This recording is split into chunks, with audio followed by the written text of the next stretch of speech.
Hello guys and welcome back my YouTube channel यार educational hub. तो बहुत दिन बाद मैं आप लोगों से मिल रहा हूँ, ठीक है। तो आई होप आप लोग बिल्कुल सब सही होंगे।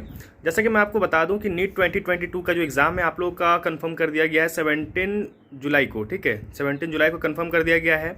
बट बहुत सारे स्टूडेंट डिमांड कर रहे हैं कि जो नीट 2022 है वो थोड़ा और आगे जाना चाहिए, यानी एक्सटेंड करना चाहिए। जैसा कि आपको पता है 26 या फिर 27 अप्रैल से आई थिंक जेई का एग्ज़ाम था, उसको भी पोस्टपोन करके एक महीना आगे बढ़ाया गया है। अब जैसा कि आप जानते हैं कि लगभग नीट की काउंसलिंग अभी तक ओवर नहीं हुई है, ठीक है।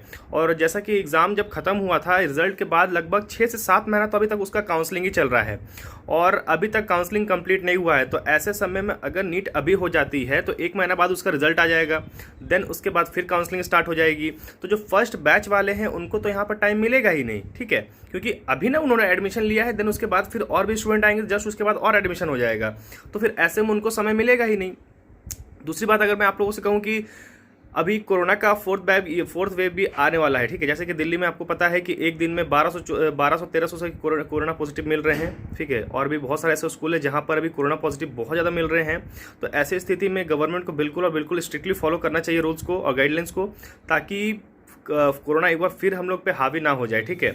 और जैसा कि मैं आपको बता दूं कि बहुत सारे स्टूडेंट्स ये भी डिमांड कर रहे हैं कि नीट एग्ज़ाम जो है एक्सटेंड करनी चाहिए।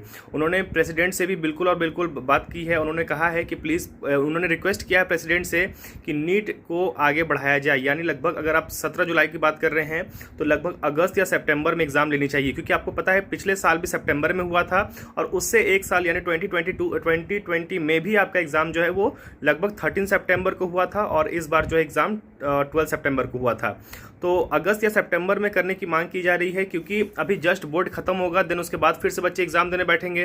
तो ऐसे में एक महीने में प्रिपरेशन कैसे हो जाएगी। 26 जुलाई या फिर 25 जुलाई तक ही आप लोग का जो एग्ज़ाम है आप लोग का सीबीएसई बोर्ड का 12th का बोर्ड का एग्ज़ाम है।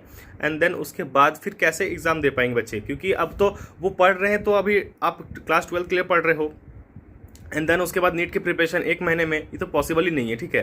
तो ऐसे में बच्चे सब डिमांड कर रहे हैं कि प्लीज़ हम लोग का जो समय ड्यूरेशन है वो थोड़ा बढ़ाया जाए, ठीक है, ताकि जो नीट एक्सटेंड किया जाए, ताकि हम लोग को अच्छा खासा समय मिल पाए और हम लोग अच्छे से पढ़ाई कर पाए, ठीक है। अभी अप्रैल खत्म होने को है, मई जून जुलाई, यानी आप लोग के पास लगभग 2 महीना का अच्छे से समय है।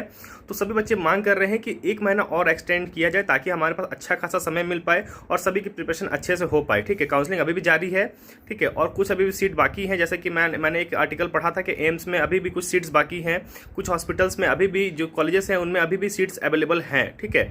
तो काउंसलिंग अभी भी जारी है, ठीक है, और देखना है कब तक ये काउंसलिंग कंप्लीट हो पाती है। दूसरी बात मैं आप लोगों से कहूं कि प्रिपरेशन बिल्कुल अच्छे से करिए। अगर एग्जाम 17 जुलाई को होती है तो भाई बिल्कुल बिल्कुल अच्छे से एग्जाम देना है, ठीक है। और आप लोग को पता है कोर्स ड्यूरेशन बढ़ गया है। यहाँ पर आप लोग के पास समय है 3 घंटा 20 मिनट का समय है आप लोगों के पास, और आप लोग को पता है 200 क्वेश्चन होते हैं, ठीक है। 180 क्वेश्चन था, अब 200 क्वेश्चन कर दिया गया है, ठीक है। तो समय भी बढ़ा दिया गया है, ठीक है। और इस बार जो नीट की कॉस्ट है वो भी बढ़ा दी गई है। जनरल के लिए 1600 है, ओबीसी के लिए आपके पास 1500 है। तो इस बार भी कॉस्ट बढ़ा दी गई है और आप लोग अपने लैंग्वेज में एग्जाम चूज कर सकते हो, ये अच्छी ऑप्शन दी गई है आप लोगों को, ठीक है। चलिए फिर मिलते हैं आप लोगों से नेक्स्ट वीडियो में। तो बिल्कुल ये किस तरह से सही है, क्या नीट एग्जाम एक्सटेंड करनी चाहिए या फिर नहीं करनी चाहिए, बिल्कुल कमेंट सेक्शन में अपनी राय जरूर दीजिएगा, ठीक है। मिलते हैं आपसे नेक्स्ट वीडियो में, तब तक के लिए धन्यवाद।